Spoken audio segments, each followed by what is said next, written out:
Hello, everyone, and welcome. Thanks so much for joining us this evening for our resume writing for graduate school session. My name is Renat Arif, and I'm the Assistant Director for Admission Recruitment here in the Graduate School of Education. This session is actually in collaboration with the Career Design Center. We have Holly Justice here to give her expertise about resume writing.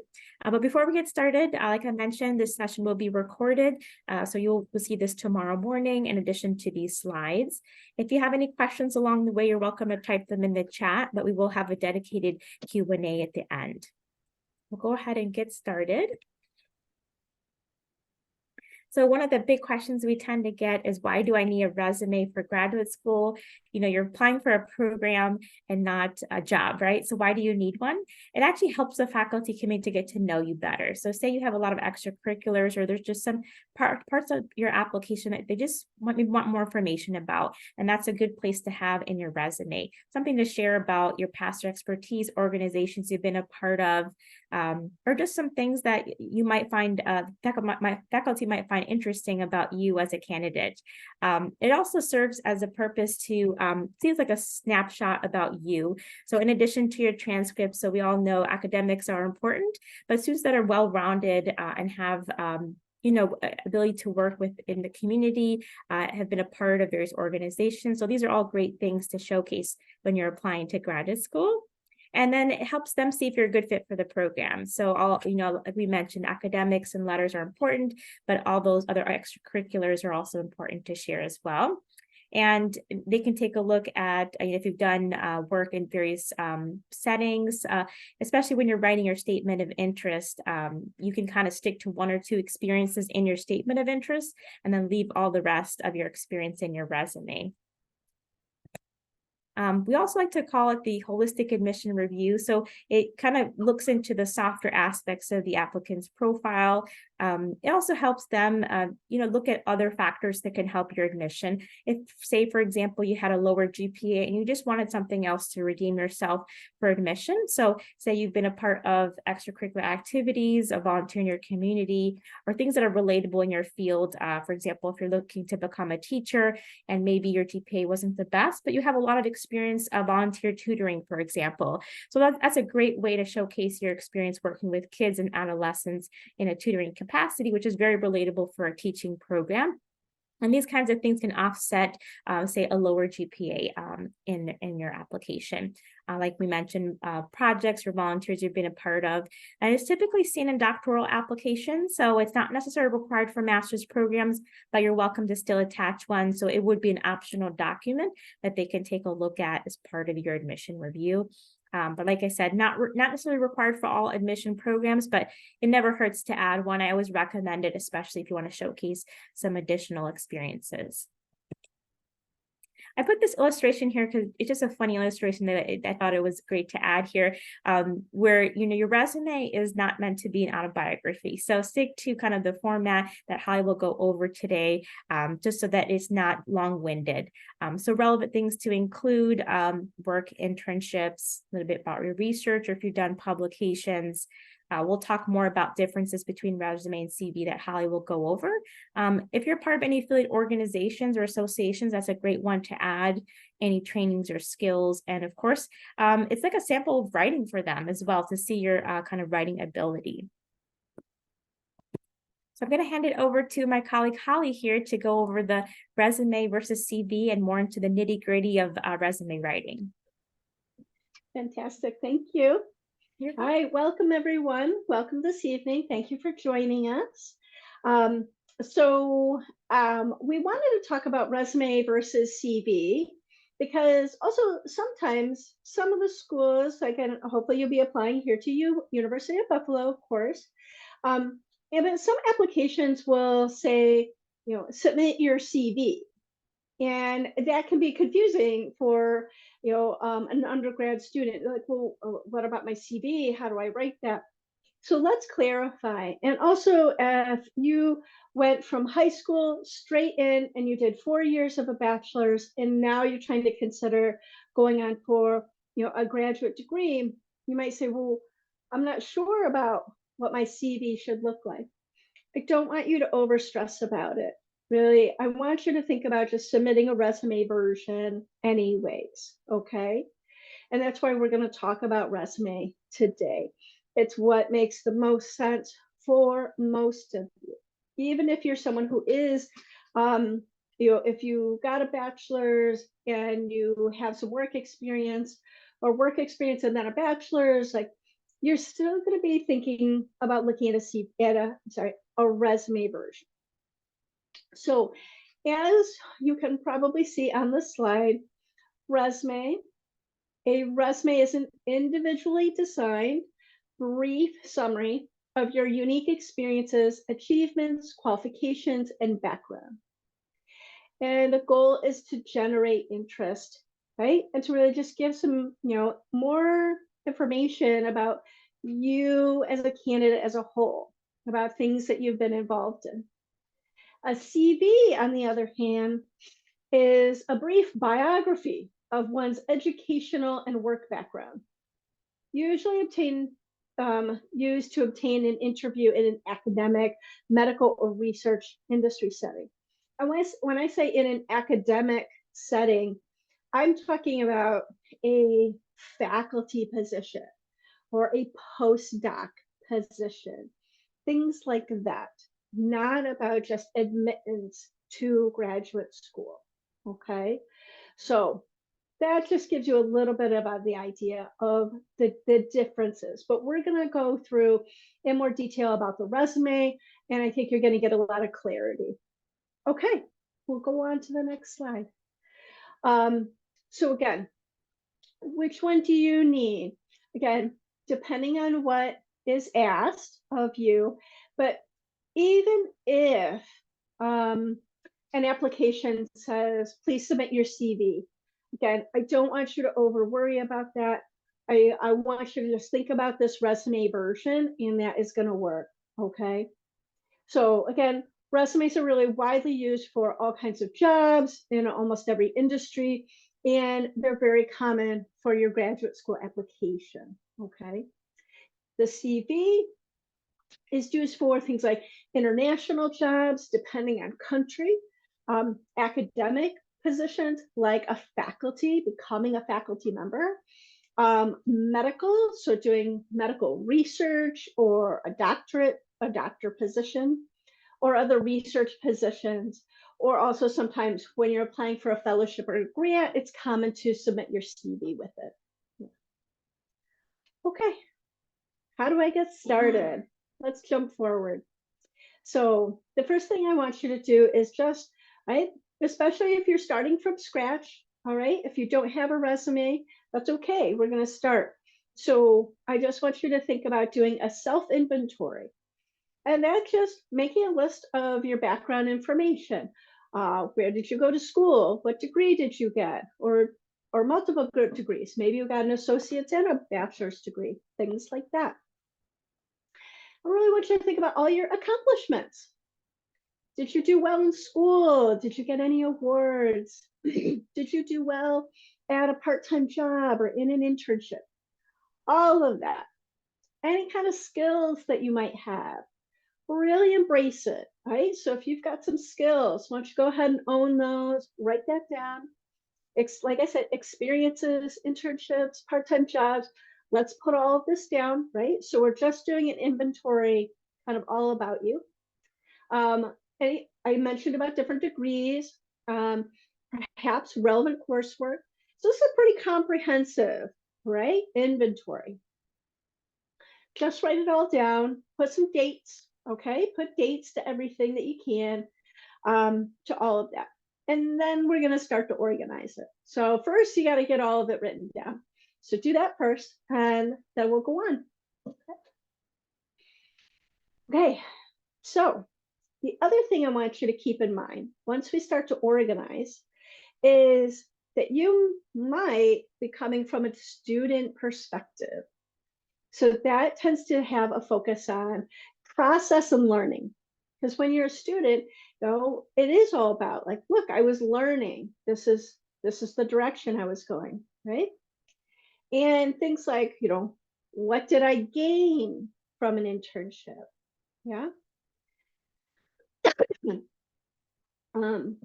So, but the faculty perspective, excuse me, which is the audience who is going to read your resume.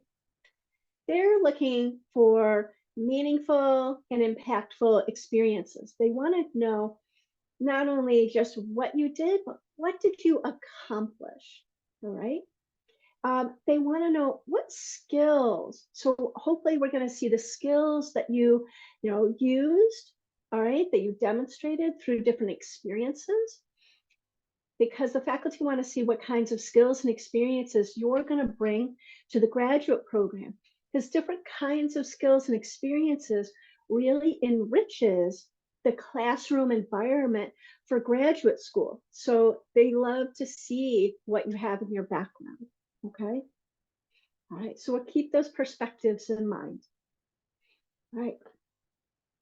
Okay. Now we did that self-inventory. You've got all kinds of content, right, that you've written down. So I want you to think about that.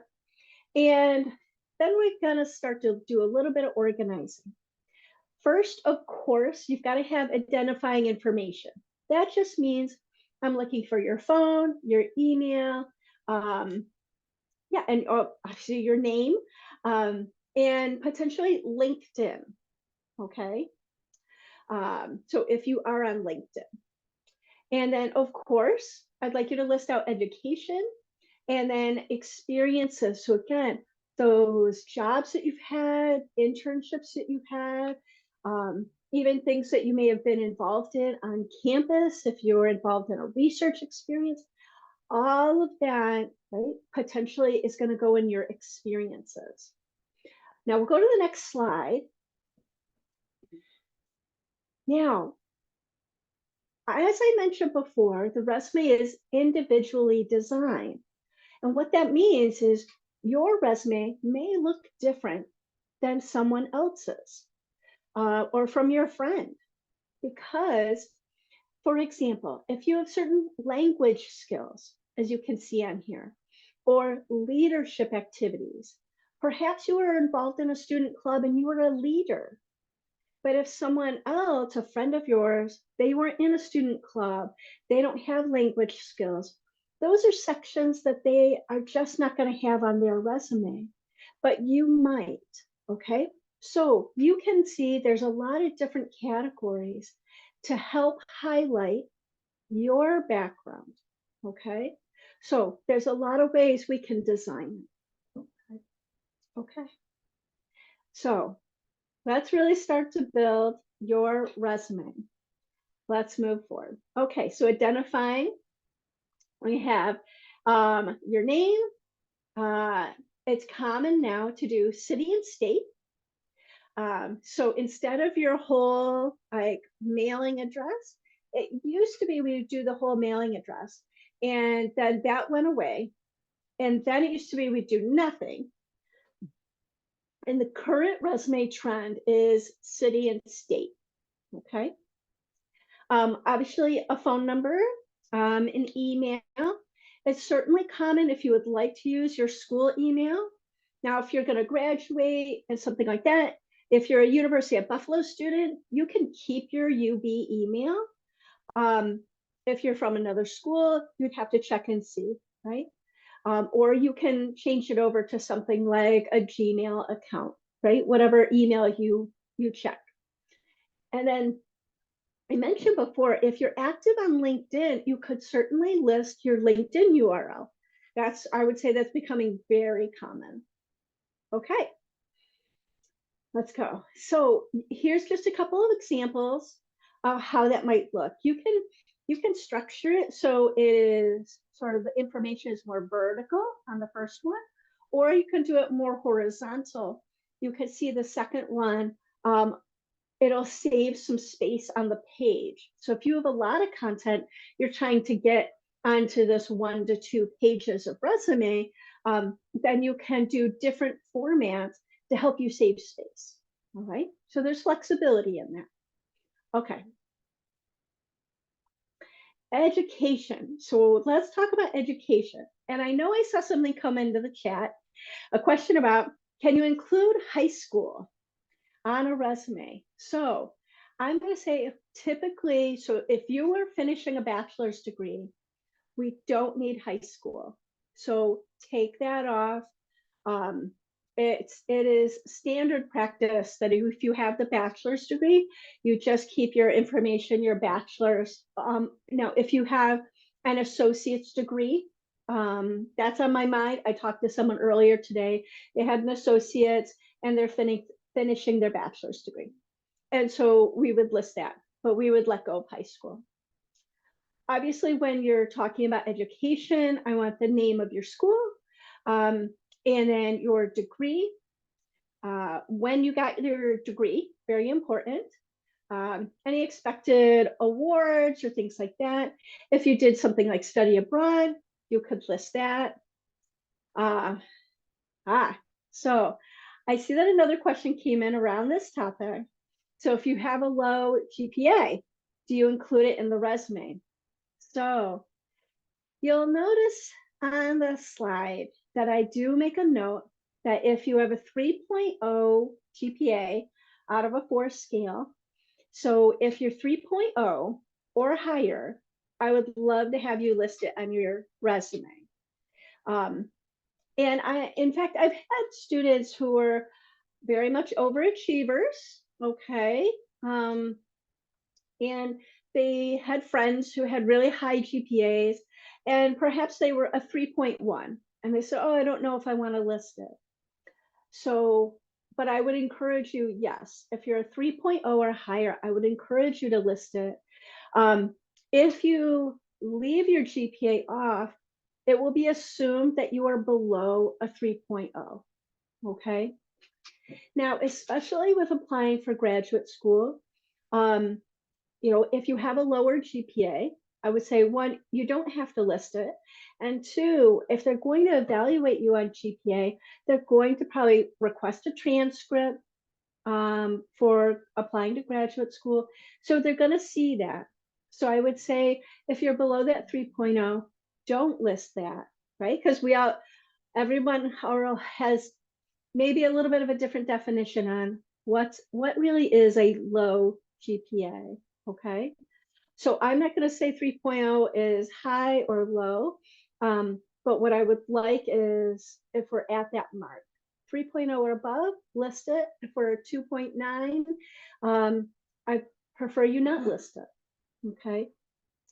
And then we have an example, Bachelor of Arts, so we can see we're listing the degree, the major, all right? If you've got a minor, we've got our school underneath that, okay? We've got our date of graduation. We've got GPA in this case because it's over a 3.0. We've got Dean's List. So again, if you have any kind of honors, you can list that. And if you feel like you have relevant coursework that you want to really put out there, you can list that. Now, with that said, especially with applying to graduate school, listing relevant coursework on your resume is definitely optional because they're going to have your transcript. So you don't necessarily have to list a lot of relevant coursework. They're going to see that already, okay? So that comes into play a little bit more if we're talking about applying to jobs and where your coursework really might make sense that you want to call out the courses, or especially like a specialty class or like an independent study or a special topics class, things like that. Okay.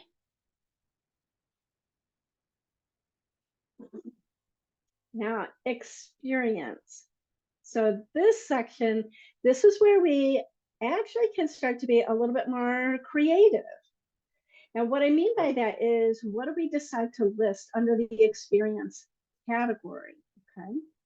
So, of course, you can list any relevant employment, so that you were paid, but also internships, volunteer work, even campus involvement, class or research projects.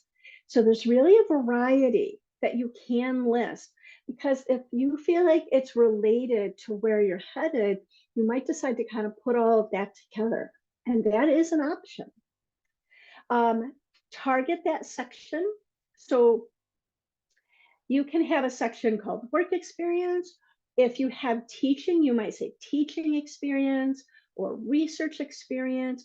And if you say, oh, I have all of that, if you want, you can pull those out as separate sections: work experience, teaching experience, research experience. That would be fine. You can absolutely do that, and would make a lot of sense to separate all of that out to showcase it when applying to graduate school, okay? If you have those experiences in your background. I do want you to write in reverse chronological order. So that just means whatever you did most recently. So if you're doing something this semester, some kind of work, and you want to show that, and then if you did something last semester, in the spring semester, or in the summer, maybe you did an internship in the summer. So you could list that down. So you'd have your most recent this semester, what you did in the summer, what you did last spring, things like that, okay? And then, of course, think about keywords. So really writing in a proactive voice about, again, not just what you did, but what did you accomplish, okay? So I really want you to keep that in mind, because that's going to make your resume very strong, all right? Very powerful in your writing, because most people really write in sort of a simple way, like these were the tasks that I did. So I'd really like to say, like, so what difference were you making? Why were you doing a good job? Really try to convey that. Okay. Now, this I just want to make sure I give you some examples so you can see how might I structure my section when I'm writing something. So in this case, you can see, right, we've got our company name, if you will. So that's our Stanley G. Falk School.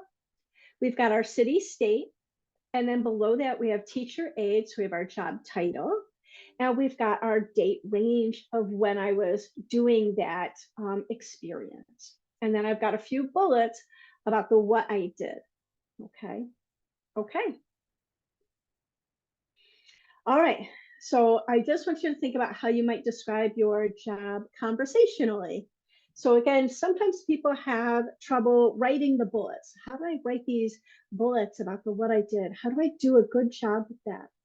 So if you find yourself being a little bit stuck with that, I really want you to just think like, okay, how would I just talk to a friend? How would I talk through what I did? So in this example, I called our customers to collect the unpaid bills they owed us. I invented some form letters to send to our customers asking them to pay their bills. I wrote up the daily remittance report to give to the controller. I helped to settle disputes our customers had about faulty merchandise. I changed our filing system to make it easier to find things in a hurry. So you might have described it to a friend that way. All right, now we're going to look at how we could use that. Okay, so now I'm going to take all those pieces that you were sharing and I'm going to break it apart. And then I'm going to see if we can add any numbers or specifics into that. So I called our customers to collect the unpaid bills they owed us. We can change that to become a bullet that says, collected 1 million in receivables in 1 year. So I've got some great numbers in there. I invented some form letters to send to our customers. That becomes developed form letters, which resulted in more efficient cash flow. All right, pretty strong. I wrote up daily remittance report, compiled daily remittance report, reported directly to corporate controller. And then I changed our filing system, reorganized filing system, resulting in quick access to all departmental information. So you can see how we can change it just a little bit. So go ahead, you take your time, we'll talk it out, and then we'll craft those bullets, okay? All right, next. This is just a little bit more information. Obviously, I really want strong bullets. Now you'll see at the bottom, I've got a little bit of a formula to really push you to think about that. And so I want you to think about if you made an impact. So do you feel like you made a difference? Did you do a good job? Can we talk about the impact in the very start of the bullet and then the how you did it, right? So that's not going to be every bullet, but I want you to have that in mind, okay? And as I've kind of talked about, the weak bullet is really, if you're talking like this was my task, my job duty. Again, that's okay, but it's not real strong. I think you could make it stronger. Okay, moving on. Here we're going to have just a few examples of, some bullets that are a little bit weaker and how we can make it stronger. So, increased web traffic by blogging. Okay, like that's a task. That's something you did. But if you wrote a blog post about a new product that 556 people read in 1 week, you'll see there's lots of specifics there. Performed floor duties and worked the cash register. Again, kind of generic. But the next, effectively displayed merchandise by setting up the aisle end caps while maintaining an accurate cash till. Woo, great specifics. Okay. I think we have one more on there. Let's see. Yeah, was responsible for organizing materials in the lab. Okay, again, pretty general. Let's see our next one for strong. Successfully organize materials in lab to more efficiently analyze samples. Great, lots of specifics. Okay, next. Oh, yes. So let's talk about references because that comes up. So references, that is something that you can put on a separate page, okay? It's common to have 3 references, but again, if your resume is going to be 1 or 2 pages, this is going to be a separate page. So it really doesn't count against your page length for your resume, okay? But do make sure if you're going to list a reference, make sure you ask them, okay? That's very appropriate. That's the right thing to do if they're comfortable being a reference for you. And below is just an example of how you might list that out. So the name of the person, their job title, the company or the school that they're at, and their contact information, usually phone and email. And then you'll see in italics, I added your relationship. So if they were a supervisor or a faculty advisor, something like that, that's nice to have that in there. Okay, let's keep going. Okay, so style does matter. We want it nice, clean, easy. Really, consistency and format is critical. Okay, so just make sure there's some, white space on the page. You don't want it filled with text because that makes it a little dense and hard to read. You can have a 10 to 12 point size font. That's pretty common, that common range. Left justified. No personal pronouns. So you're not starting your sentences, your bullet points with I. You're going to do action verbs to start. Okay. You just really want the whole thing to be easy to read. Now, it's typical that it should be 1 page, but if you've got a lot of good content and you are applying for graduate school with this resume, it could be 2 pages. That would be okay, all right? So, but no more than 2, okay? So 1 to 2. And I mentioned about those different category headings. So use them to individually design your resume to highlight your background the best, okay? Okay. This is, so you're going to get these slides, and this is just an example of one way that you could list out your content. Here we're seeing more of a horizontal format for the heading, so for the person's contact information, education, and we've got a line all the way across to break up our sections. You can do that. You don't have to. So there's a lot of options, but this is going to be sort of a common traditional format. It's a nice clean format for you. Okay. And this is just a continuation because I wanted to make sure you could see it all. So we separated it onto 2 slides for you. But you can see how they kind of listed everything. Okay. Okay. Next. So a little note about artificial intelligence tools. So many of you have probably heard about ChatGPT or other tools like Bard, and there's others. So I just want to say a word of caution. So if you want to use ChatGPT to help you craft some of your bullets, um, I'm going to say you can use it to help you, but if you have chat do some of that for you, you are really going to have to take a look because ChatGPT is really, really good at guessing, but it's not perfect. And it just doesn't know you, right? It just really doesn't know you personally. And I have to say, I actually just reviewed someone's resume and he was like, oh yeah, I definitely use ChatGPT to write my resume. And because I was reading it and the bullets, I was like, there's just something odd about how the bullet was written. It wasn't terrible, but it was kind of odd. The writing was just a little odd. And I was asking him, he was like, oh, I used ChatGPT to write that.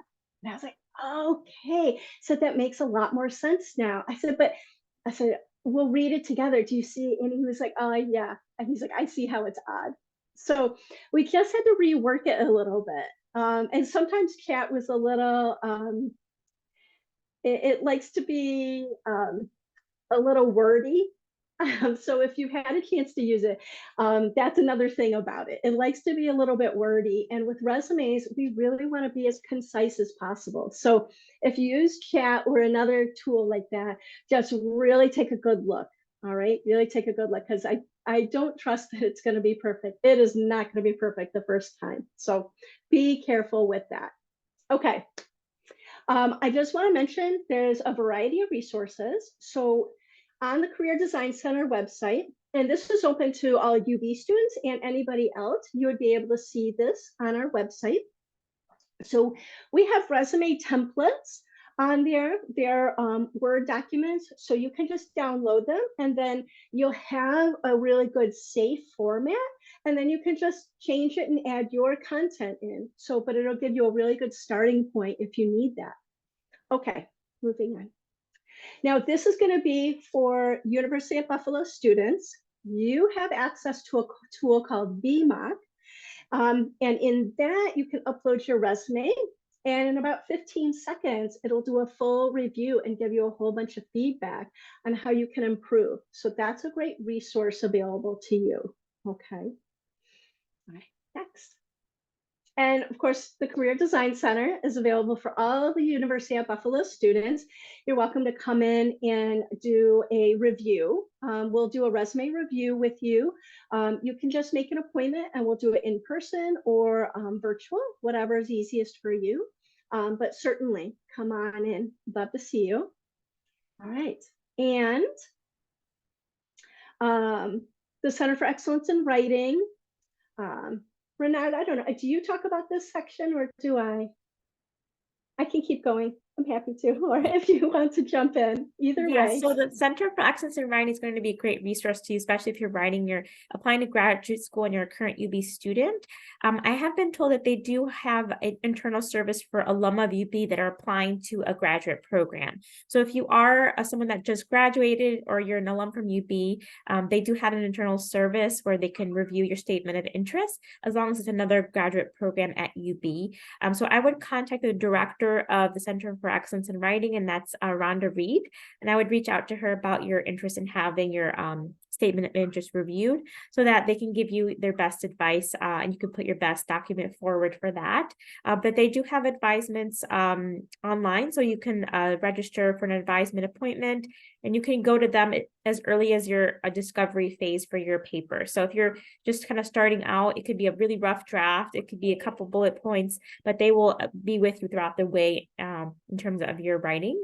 So definitely take advantage of their resource. And then when you are a current UB student, you will have access to their services as well. Yeah, they're fantastic. A great resource.